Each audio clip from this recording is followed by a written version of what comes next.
When I was younger, I used to think that Guy Fawkes was burned at the stake until I learnt differently. And that's because every year we used to make effigies of Guy Fawkes and we'd put them on top of the bonfire, and then after dark we'd stand there with a toffee apple or a mug of minestrone soup. I hated that stuff. And we'd watch as the fire took hold. It started at the bottom and it worked its way up. We'd lick at his feet, which were dressed in a pair of Dad's old socks, and then it would go higher, and the paint that we used to paint the face on the papier-mâché balloon head would melt it all away. It was horrific stuff. But it was bonfire night. It was the special time of year where the lights were getting darker, everything was a bit colder, the woolly hats and the gloves went on, and it was great to stand in front of a warm fire. But what were we doing there? This is the story of the death of Guy Fawkes. Remember, remember the 5th of November. Gunpowder, treason and plot. The 5th of November has become known as Bonfire Night or Guy Fawkes Night, because it's a commemoration of what happened on that day, in the year 1605. The gunpowder plotters, led by Robert Catesby, were targeting the king.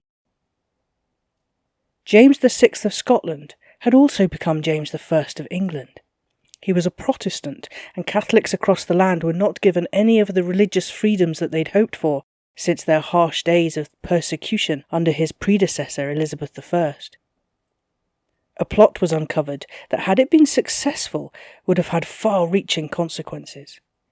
A group of Catholics had planned to blow up the Houses of Parliament, and with them the king, who was due to be there at the state opening.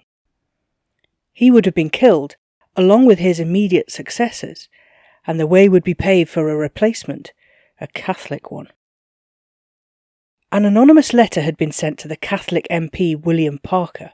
It warned him not to attend the day, and it gave the game away. After a search, Guy Fawkes was found in the cellars of the Palace of Westminster, sitting next to 36 barrels of gunpowder. He was immediately arrested, but at first he gave nothing away. James I himself ordered that Guy Fawkes be tortured to find out who he had worked with and what they planned to do. He was taken to the Tower and tortured on the rack. It was extreme, and they broke him. Under such torture, he named his co-conspirators, and he signed a confession. The condemned were sentenced to hanging and drawing and quartering. It was a special kind of execution kept for those convicted of treason. At first they would be dragged along the ground, head facing down, as they were not deemed worthy of standing amongst others. They were then hanged high up in a place between heaven and earth to represent that they deserved a place in neither. They were hanged until they were nearly dead and cut down for more torture. Their genitals cut off and thrown into the fire to represent that they should not be allowed to have offspring. And then their bowels would be cut out and burned in front of them to represent the ideas of treason that they kept within them.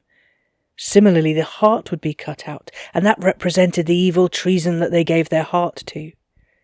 The head was then cut off to represent the thoughts of treason being removed at last. Their heads were to be placed high up on pikes for all to see. Before that could happen, though, with a noose around his neck, Guy Fawkes jumped from the scaffold and killed himself, and thus didn't have to face the quartering alive. Well, that's contentious. It probably depends on what side you were on that dictated whether you believed him jumping to his death or his falling. Either way, he was in a terrible condition. Having been tortured in the Tower, it's easy to see how he might have just fallen, and the story been told in other ways to help the agenda. Early celebrations concentrated on anti-Catholic sermons and rhetoric.